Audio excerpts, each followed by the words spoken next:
All right, it's preparing. The live stream should be on in a few seconds. Okay.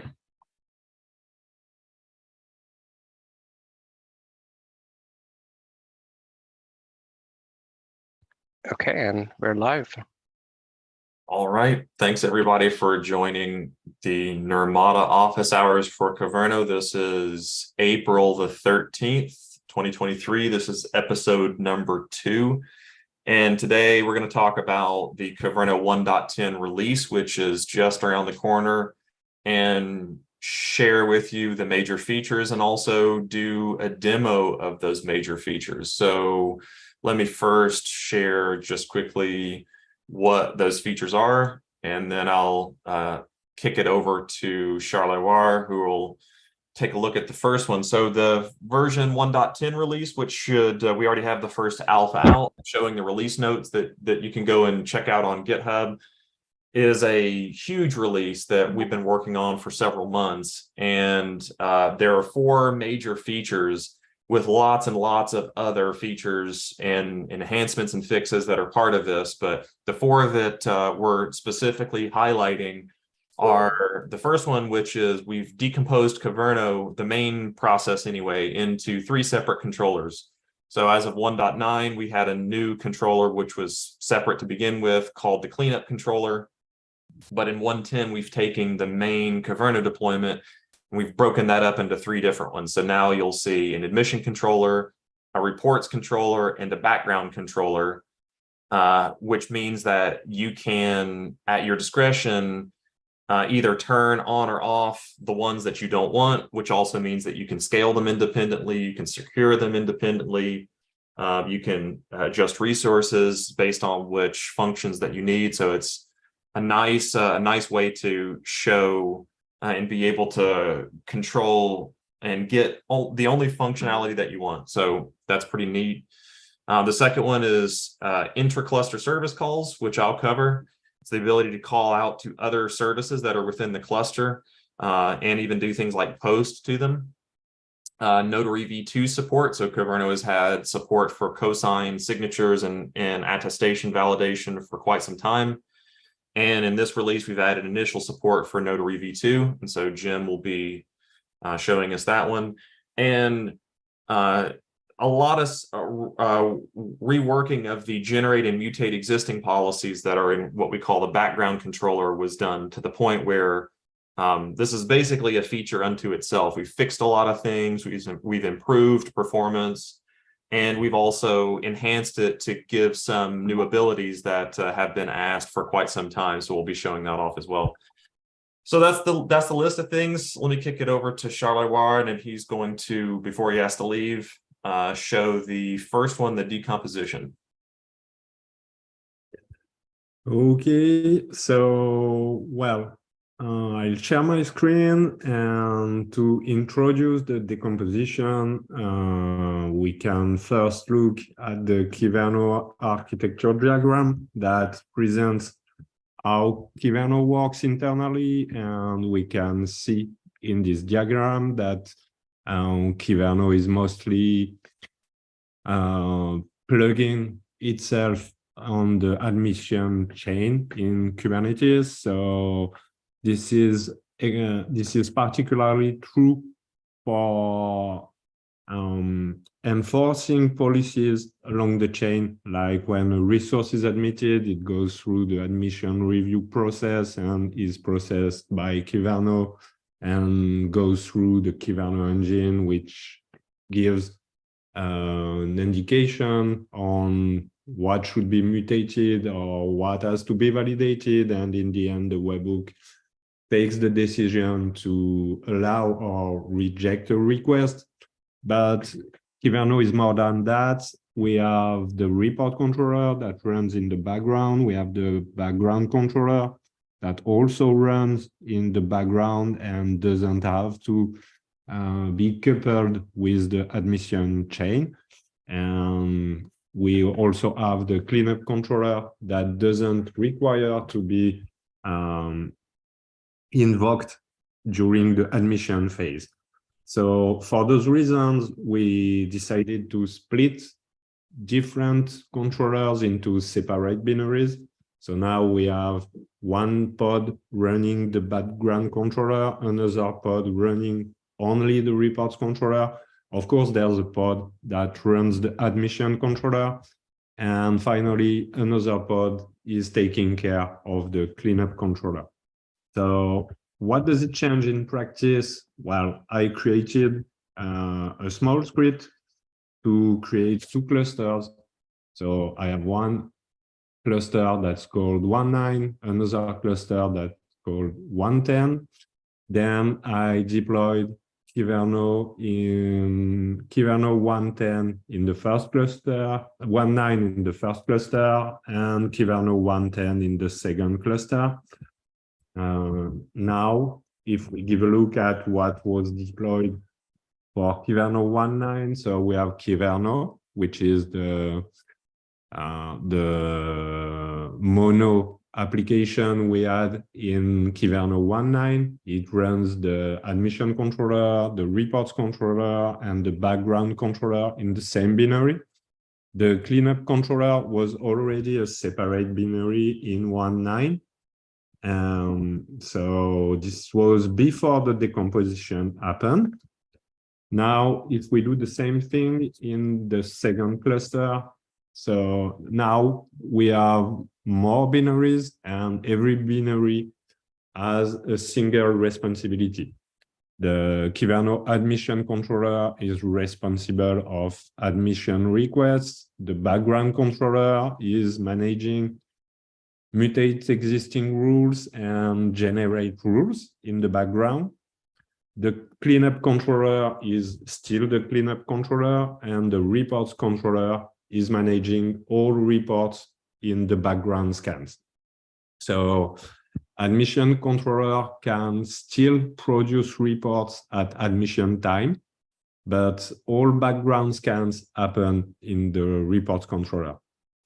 So, of course, as Chip said, it allows for scaling different components differently, and it also enables every component to be enabled or disabled.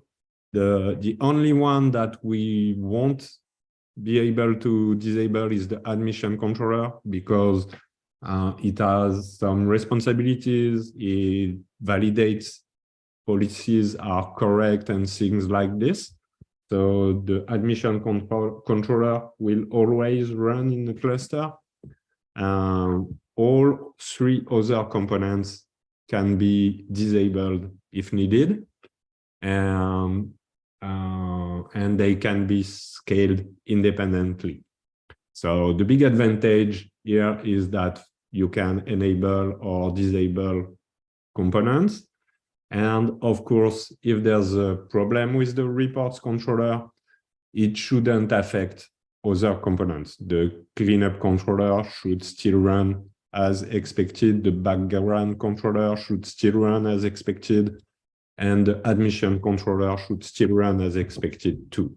So it avoids the noisy neighbor problem, like when one component stops working, but every component is impacted. Now every component is separate, and one component misbehaving should not interfere with what other components are doing. And that's it.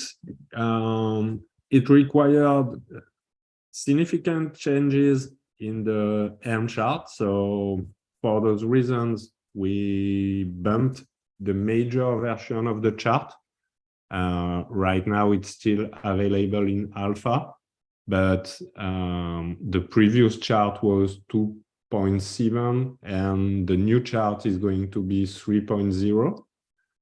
Migrating from the previous chart to the new one is not straightforward, so we have to write a migration guide.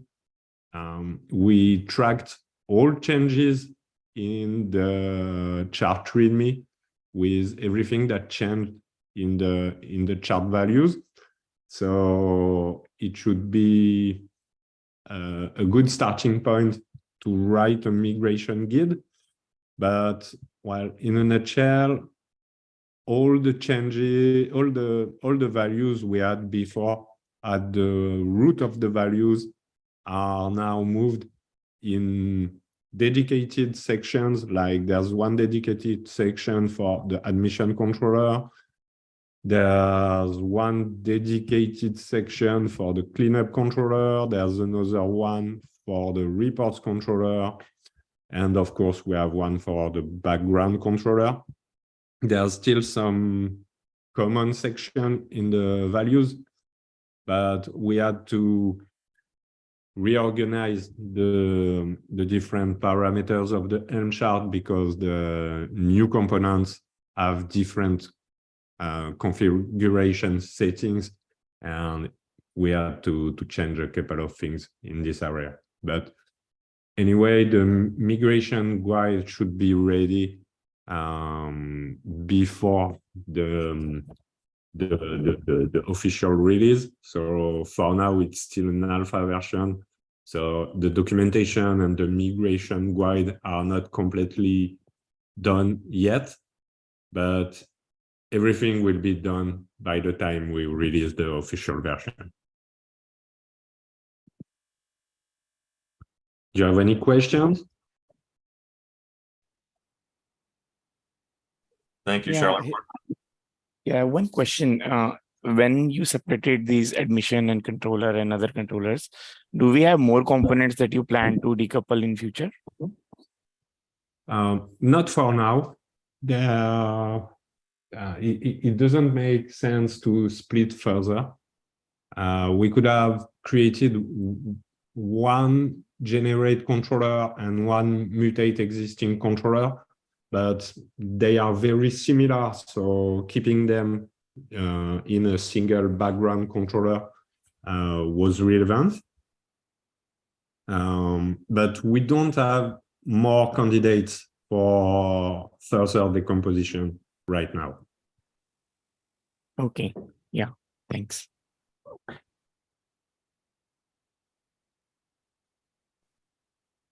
All right, thanks. All right, let me show off the service calls. So just as a little bit of a primer, Kyverno has had for a few versions now the ability to do what we call context API calls, which is being able to set a variable. And let me see if I can pull up the docs to show an example of this. Basically declare a variable early on in a rule, and the variable should be the value taken from an API call. And that worked for calls to the Kubernetes API implicitly. That's the only thing that was supported. And so that was under a context variable that looked like this, where you'd specify the URL path, and that path would be a path someplace to the Kubernetes API server. And just like basically everywhere in Kyverno, variables were supported there. And even later on, you could do things like query parameters. So you could basically do any sort of GET, it had to be a GET basically, to any portion of the Kubernetes API, and then do things like transform the data with James path, and then all sorts of other manipulations. But so that continues to work, but that was really the limitation of the API calls that we could make. So the change that we've made in 1.10 is the ability to do a call to any API, any service that's in the cluster, and you could really extend that to do it anywhere else. But the nice thing about this is it allows things like post requests. So here's a sample policy that's going to be possible in 1.10, which will allow you to call to the Kubernetes API server. Of course, any other service that you want. You can see here I'm pointed directly to the cluster IP, the cluster service for the Kubernetes API server, and I'm going to do a post for a subject access review. And this was an interesting use case that we heard in the community that we wanted to try and target with this new functionality. But this is just an example of how you could use it. Of course, the other main use case for this is being able to call out to some other service that's in the cluster, like Prometheus or a homegrown service, really anything that allows JSON that we can pass in and also get JSON back. Kyverno can call out to it. So a couple new fields had to be supported had to be added to support this. We already had the URL path, but you'll notice that this is now under a service object. So you still have the API call context variable, but now you'll have a service object which you can write. URL path remains, but now you can specify the request type, and get also works here, so you can do gets. You need to be able to specify a CA so that you can establish trust. So in this case, the CA bundle is just the root CA certificate of the Kubernetes API server. And then, of course, being able to pass in the case of a post, the data that you want to be able to send to the whatever service that you're talking to. So in this case, in order to do a subject access review, you need to actually post a subject access review object. And in this case, I'm just going to, for the demo purposes, I'm just going to check that a user called Chip has the ability to get pods in whatever namespace that an update to a config map is observed in. So, and I have a cluster role here that I've already created and bound to my user, and it allows me to get, list, and watch on pods. So let's first do something that this shouldn't be able to do. So let's say delete pods. And what we're doing here is we're going to parse the return of this subject access review and look at the status and the allowed field, which is where the Kubernetes API server, when you send it all of this, and this is your request to say, hey, does this user have permission to do this action on that resource in this namespace? It's going to return that in the status field. So we're just parsing whatever the value of that is, and it's going to be a true or false. And by the way, this is basically the same thing that you'd get if you were to do like a kube control auth can I. It's the same type of information that it's returning here. So we're just doing that with Kyverno instead. And in this specific use case, this is super valuable because now you can just ask the API server, does this user have the permission? You don't have to go parse all of the roles and all of the cluster roles throughout the entire cluster and do things like string matching and filtering and sorting and all that stuff. You just simply say, can I do this? And then you get a yes or no back. So let's first create this. I'll create the policy. Now I just created the policy that says delete.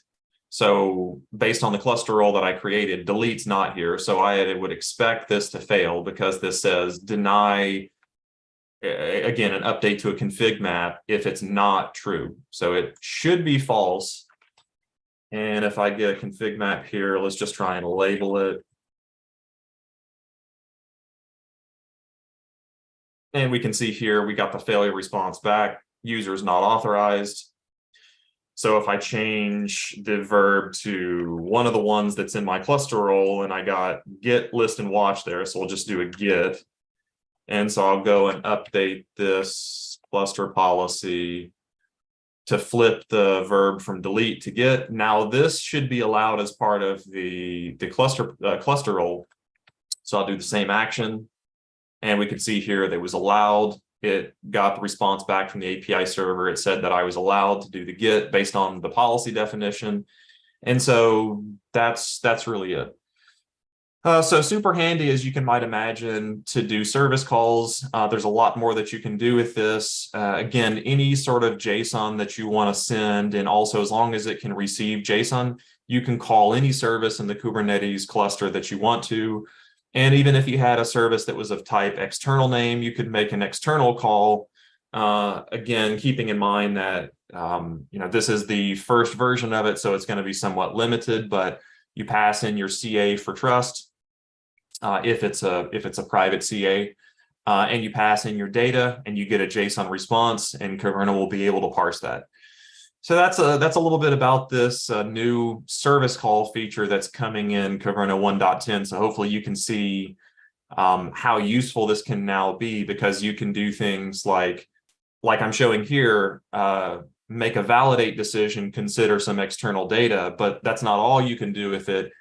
All of the Kyverno rule types, you can use the data that's returned from those services to do things like mutate resources and generate resources and what have you. So super useful across the board. Any questions on that one? Or Jim, anything that you want to add? I know this was your feature that you spent a lot of time on. Anything to cover on this? No, I think that's a good summary. There's not much else to say. I think the use case for this, and certainly other than calling services to return data, it's also now makes Kyverno fairly extensible, right? So if we want to run policy checks in a different language, we want to program some logic, there's all sorts of possibilities. I think there's also a prototype being developed to integrate with things like OpenCost and Prometheus, etc. So it could be fairly interesting in how we leverage this. Yep, for sure. Any questions on that one? Yeah, I saw that the CA bundle section, can we also somehow make it use that using Cert Manager, we are getting the CA and that CA can be embedded into the deployment? Can something like that happen? If the certificate exists in the Kubernetes cluster, like for example, if it's stored in a config map or if it's stored as the component of another resource, you should be able to do another context call before this to fetch that certificate. And then, like I was showing, let me pull back up here. Like I showed here, variables should be supported in all of these fields. So as you see, I'm substituting in the namespace with whatever the request namespace was, but you can imagine another context call that's up here. So you'd add another one, and whatever the value of this other context call is, you can use as a variable here. So answer should be yes. As long as it's accessible inside of the cluster, or really, technically, I guess you could even make it accessible outside of the cluster. As long as there's trust for it, you should be able to get that and then use it in further calls. Yeah, so Cert Manager creates a new secret where they add CA, like certificate and the key, both of those things. So I was wondering if first we deploy Cert Manager and then we get the CA from that and use that secret and inject it here to further use the Kyverno to run that thing. That should be entirely possible. What you'll want to do is go into our James path section, and we have a filter that's specifically for base 64 decoding. And so what you can do, and there's an example here, it may even take it from a secret.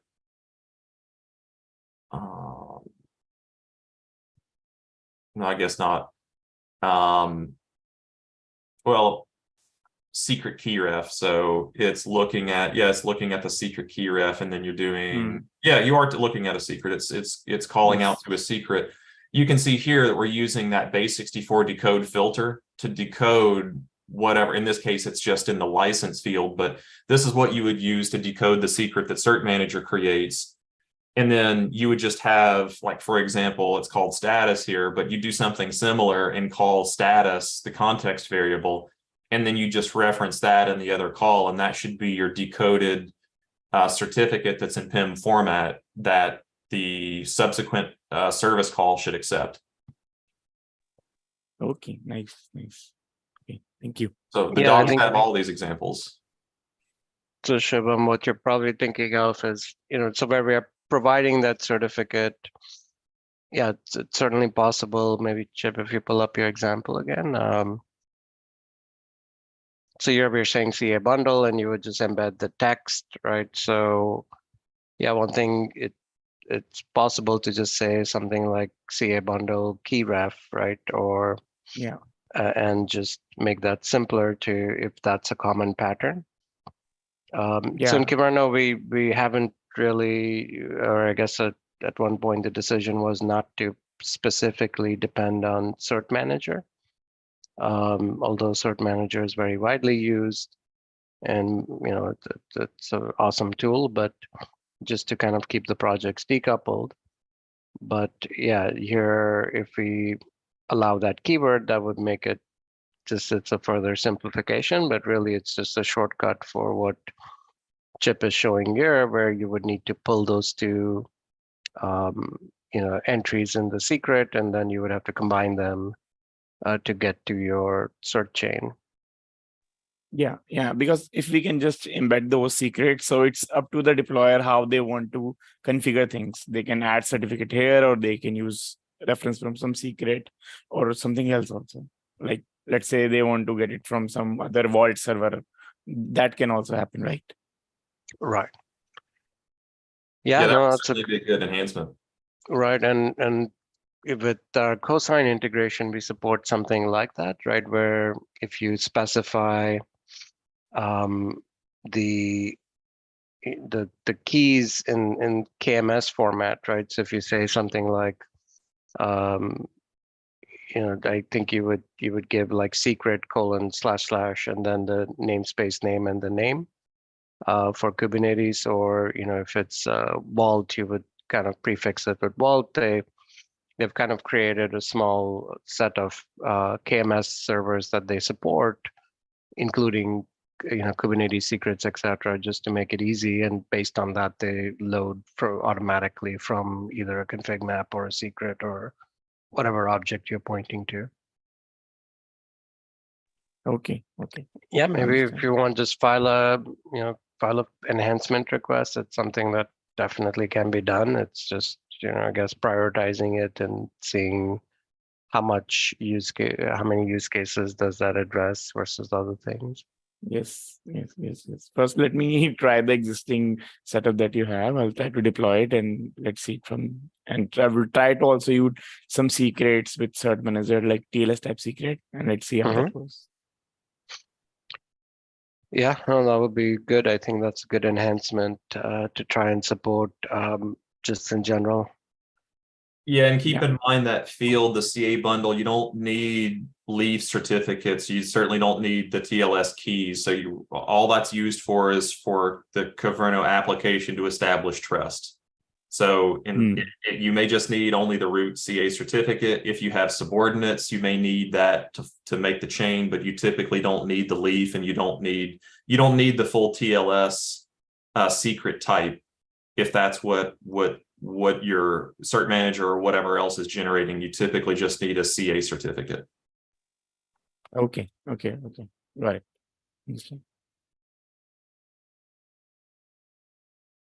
So yeah, by the way, all of these features, they are part of the, I guess the alpha release and the latest, there have been few enhancements and changes since, so you can just pick up, main, and it will, kind of showcase the latest from these. Yeah. And by the way, we're gonna be cutting probably Alpha 2 tomorrow, and that Alpha 2 will have some of the subsequent changes that were made. Like what I showed here requires some changes post Alpha 1. So like Jim said, you can either get the testing manifest, and there's a link to that in the release notes if you want to go and grab that, or you can wait for Alpha 2 and we'll have a Helm chart available. Yeah, so I was wondering if I can go with the second alpha release. So I was wondering what's the best way to test it, like kind cluster, Minikube. What's the best way to test? Because we have to enable the admission controller also, right? In the Kube API config. None of those applications require any additional steps for you to enable dynamic admission control. It's all enable out of the box. So it's really up to you which tool that you want to use. Some of us use Kind, some of us use Minikube. I personally like K3D. They all work. They don't require any specialized configuration. And once you get a cluster up and running, it really depends on how you want to deploy Kyverno. The Helm chart is what we recommend, but we also do have a manifest that pulls from the code on main just for testing purposes, not for an actual production environment. And we also have a YAML manifest now that's an official release artifact that accompanies every tagged release. So there are multiple ways that you can test it. And once you stand up a cluster, it's just a matter of picking one of those. Right. Okay. I guess I'll start with Kind. Thank you. All right, Jim, you want to cover the Notary V2 support? Sure. Okay, let me share my screen. All right, so just kind of quick background on what this is and why it matters. So Kyverno already has support for 6-door cosign, and 6-door cosign is a tool which can sign pretty much anything from images to artifacts which you produce during your build, like whether it's scorecards or scan reports or SBOMs, to even just complete blobs, right? So cosign has a lot of flexibility in what it can sign. The way cosign stores its signatures, they kind of came up with an interesting sort of a hack to work around some of the limitations in OCI references and artifacts, for which there have been long proposed enhancements, which are finally now part of the OCI spec. But to work around those, cosign, started putting signatures and attestations in separate layers. So if you're signing something with cosign, and if you go to your repo, you will see your image, but you'll also see something like which is the digest.sig, and you'll see digest.att for attestations. And cosign internally will pull those layers and will kind of decode and manage like the signatures and attestations. But Notary, which is a CNCF project, has taken a different approach, and they sort of waited for the OCI spec to evolve and propose several enhancements to it. The main important ones there are to be able to do references across. So first of all, relaxing OCI to allow anything to be pushed to an OCI registry, right? Whether it's an image, it's a file, it's a set of files, it's a Helm chart. You can pretty much today put anything you wish into an OCI registry, and you have the ability to define your own manifest types within that registry. And there's some standards being created to govern like some standard or common manifest types like signatures, and perhaps in the future SBOMs and scan reports and common things you would want to attach with every image. So Notary takes that approach, and the other difference is instead of using keys, it only does signatures using certificates. And the assumption is that most enterprises will have some X509 infrastructure to do signing verification using certificates. So I think that's the main, kind of some of the main differences between the two.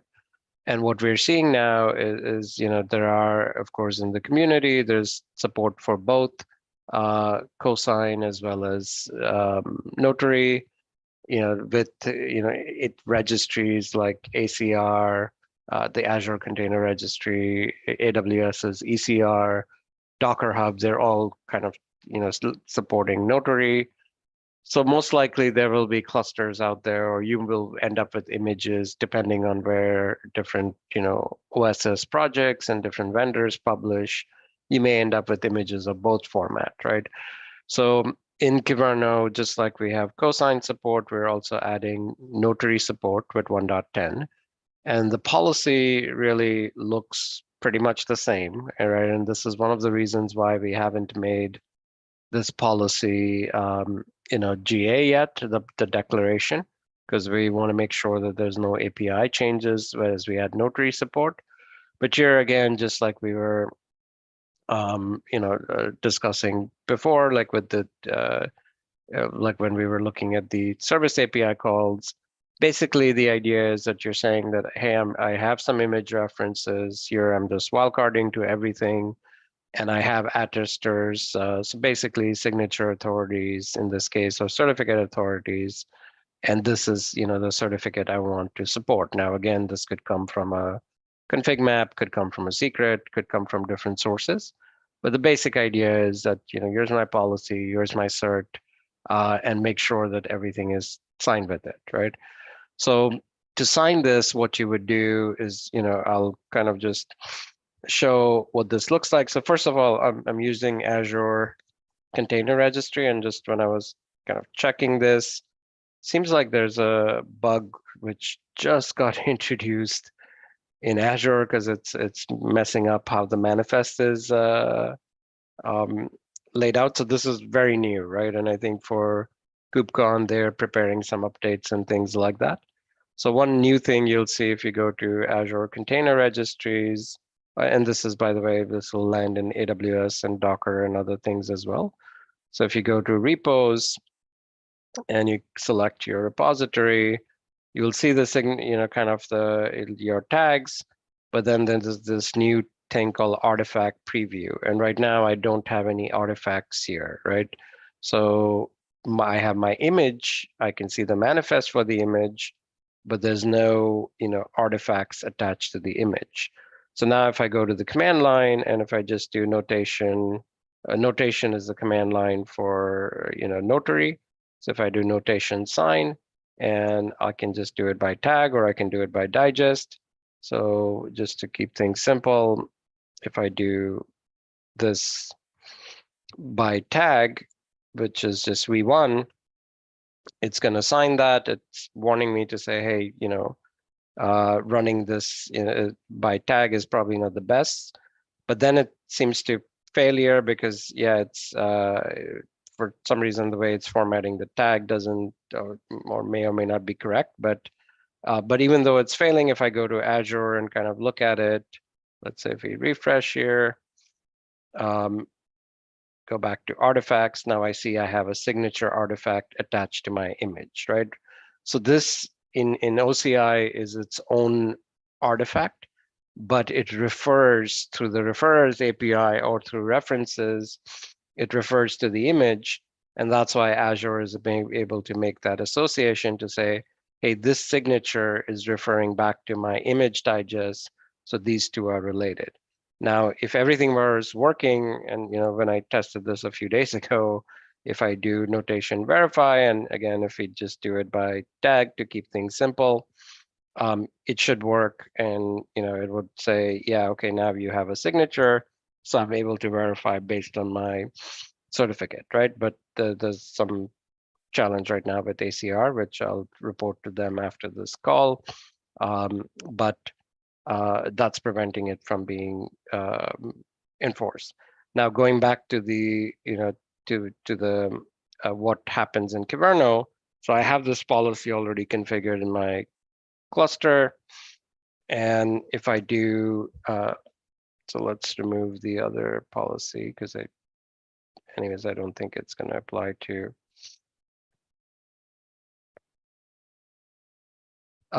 So what we can check is with an unsigned image, and then also with the signed image, and we should expect the same error right now that we're seeing. Let's just delete. This is not the right one. Okay. So if I do, let's say, we can do kubectl run, and we'll do unsigned. We'll just have some arbitrary image.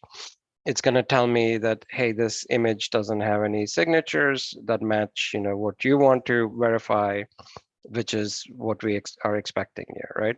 Now, if I do kubectl run signed, or in this case, I think it's just notary, and I'm going to do that v1 image, what I'll expect is the same error to say, well, there's no matching signatures, but that's really because of that, I can't verify it right now, even with notation, because of how Azure happens to be storing that blob at the moment. So yeah, it said failed detected here because it couldn't find the signature for that particular digest that it's looking for.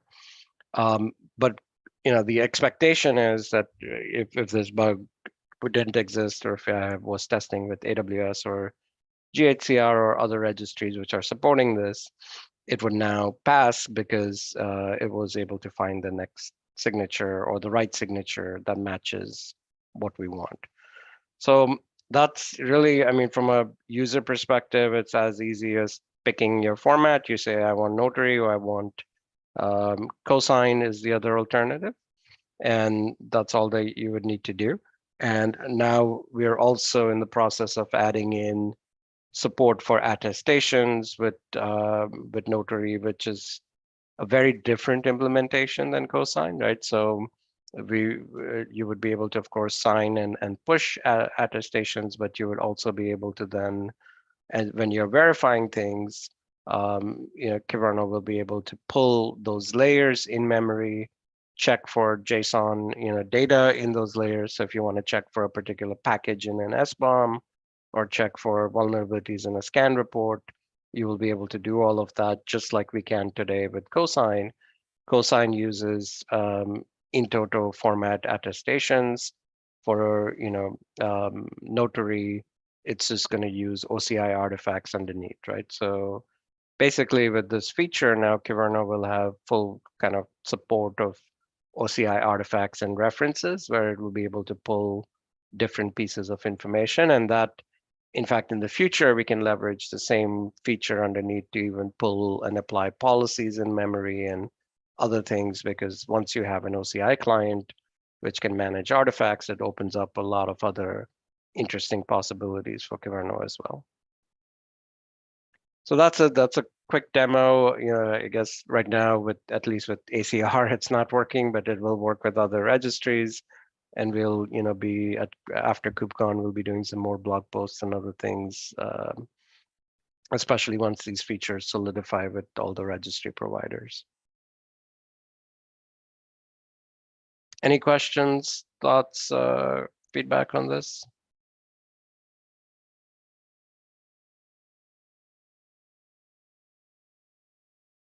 Okay, all right, then I'll stop sharing and hand back to Chip.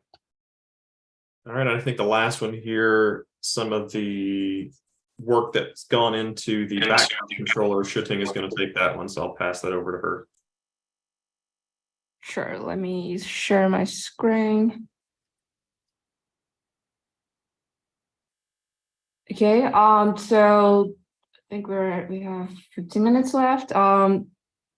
So we have introduced a few new features for the generate policy, as well as fixed a bunch of bugs that already exist in that background controller. And in 1.9, we have some of the inconsistent behavior that we documented on our website, especially with the synchronized behavior. There's some unexpected results that when you delete different things or modify different sources, the synchronized flag doesn't work as expected. And also in 1.10, we have changed, there are 3 major changes in this generate behavior. So before, the synchronized flag only applies to the source of different types of generate rule.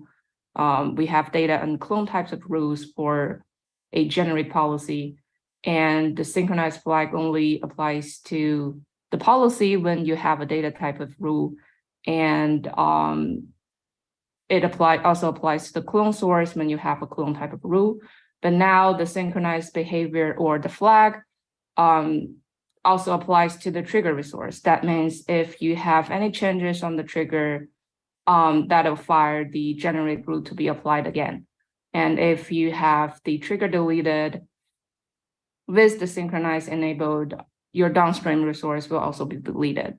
So this synchronized flag controls the behavior when it comes to the trigger events. And the second thing is that in 1.9, by default, generate policy applies to all types of events, including create, update, and delete. But moving forward in 1.10, the generate policy only applies to the create and update operations by default. And we have came up with special logic to apply or fire that generate rule if you want to apply it to the deletion request. And we'll see that in the demo later. I'll show you. And the third thing is we changed this generate existing flag. So in one line, I think it's called generate existing on policy update. And in 110, we rename it to generate existing. And it only applies when your policy is first installed or your rule is newly added to the policy. And it'll fire the generate rule to apply to the existing resource. For example, if you want to add or generate something for your existing namespace, you can turn on this flag and that'll give you the expected resource, downstream resource you want to generate. So yes, that's the new changes we introduced in 110. And let's start our demo with the most basic use case, whereas right, with a data type of policy with synchronized enabled, when you modify either the policy definition itself, like anything under data or metadata labels, annotations in your policy, or you modify, if you modify the policy, the changes will be synced to the downstream. And if you modify the downstream itself, all the changes will be reverted because Kyverno tries to keep your source, that is the policy, and the downstream synced. Okay, so let's apply the policy first. This is it. Let me do Kubernetes create. This is the policy, and let's quickly check that if we have the policy. And then since the policy is triggered on the namespace, I'm gonna create a trainer namespace that should fire the downstream resource to be generated. So this is there too, namespace. And once I have that namespace created, if you get, let's go back to the policy. If you get the config map and that trainer namespace, you would get, right, you'll see there is a ZK Kafka address on config map created. And if you modify this config map, the expected behavior is that all the changes will be reverted. So for example, in my policy, I actually got address for this Kafka address and for the ZK address. And then if I change this, it should be reverted. So let's do update the config map, remodify.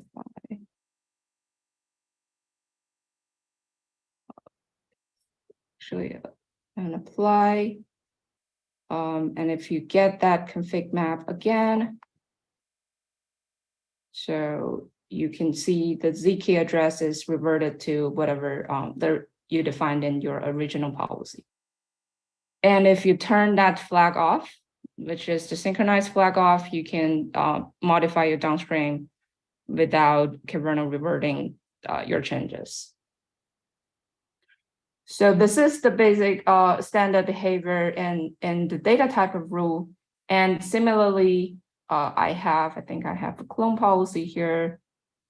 If, again, if you have a clone policy with synchronized set to true, and you want to clone a secret to the new namespace, when you change that clone source here, it's the source secret is created in the default namespace. If you change that secret, you will see the corresponding changes updated to the downstream secret. So I will not demo this, but you have all the manifest sitting in this test file. And by the way, we have, I think, pretty full coverage of all the scenarios for the generate policy, and that lies in the cuddle test, the conformance cuddle test, and the NRCI test suite. Okay, this is the clone sync behavior. Let's move on to the next for that generate existing behavior. So as I said, if you have any existing namespace already created in your cluster, and later on you install the policy to your cluster, Kyverno is supposed to apply those generate rules onto those existing resources, right? So as you can see here, I have the generate existing turned on, and I'm looking for a namespace with label color red. And whenever I find that namespace, it should generate a network policy for me with this spec, right? And let me show you the existing resource I will create into my cluster. So I have 3 namespaces, red, green, and Vento. And each one has a corresponding label here. As you can see, this is the label we are trying to match or select in our policy. And for whatever the labels added to the other 2 namespaces, they're not matching, they don't match the selectors here. So this policy shouldn't be applied to those other 2 namespaces. Okay, so let's clean up everything that we installed before.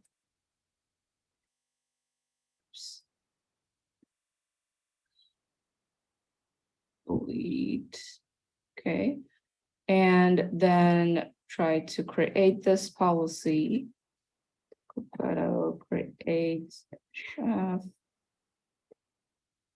Oh, sorry. I should create the namespace first because I want to apply to the existing resource. So let's create the namespace first. Create namespace, and then we have 3 new namespace. And if I create the policy again, no, this is actually the first time I create the policy. So let's do create policy.yaml. With that generate existing feature turn on, I should receive a network policy in the red namespace.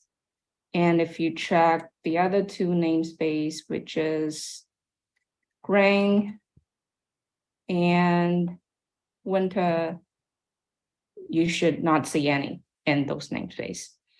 And once that network policy is generated, all the rest behavior will be the same with the standard type of generate policy, either it's data or clone.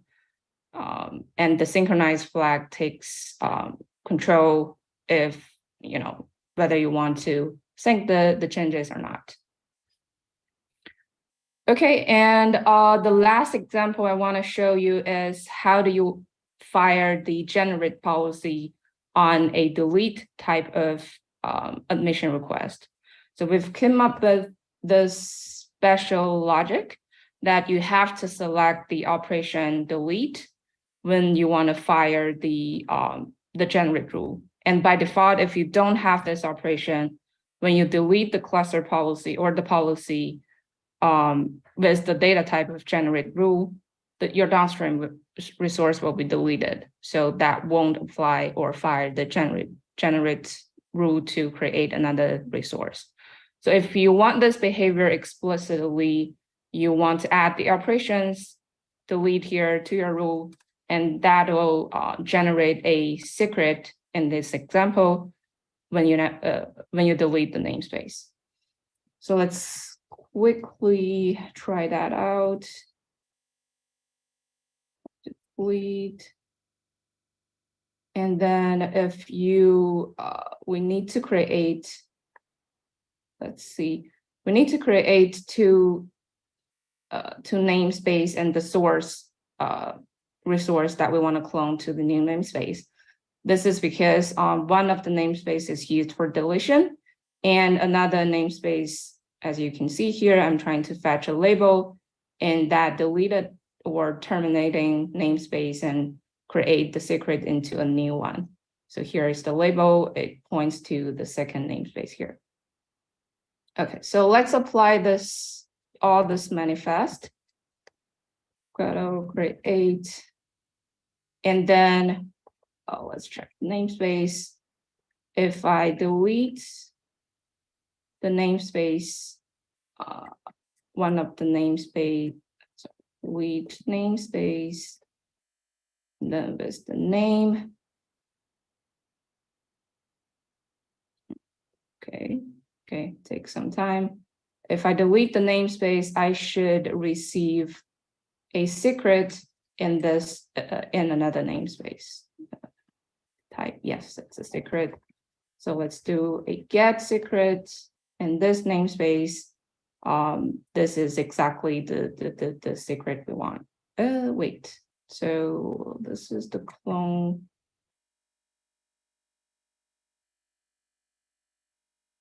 Wait a minute. On trigger deletion manifest namespace. Trigger namespace. Interesting. I don't have it. So that's the clone source.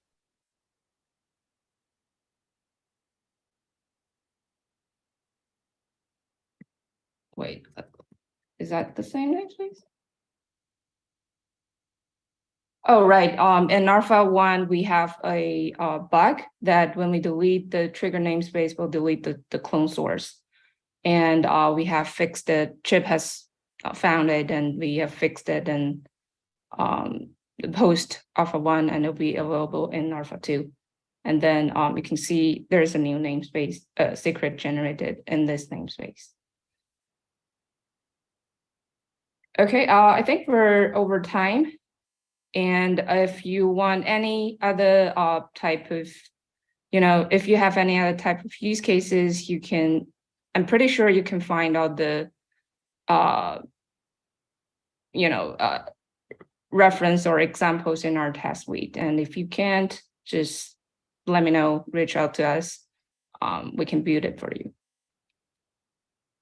Thanks, Shating. And also one final thing to add about the features or changes in the background controller is with mutate existing policies, 110 will support context variables and preconditions, which has been a long time ask and will allow users who want to apply those policies to get very fine-grained control over the exact resources that they want to mutate without using some of the more esoteric policy authoring mechanisms that we offered to do that, which were fairly limited. So that's another aspect that will be supported in 1.10.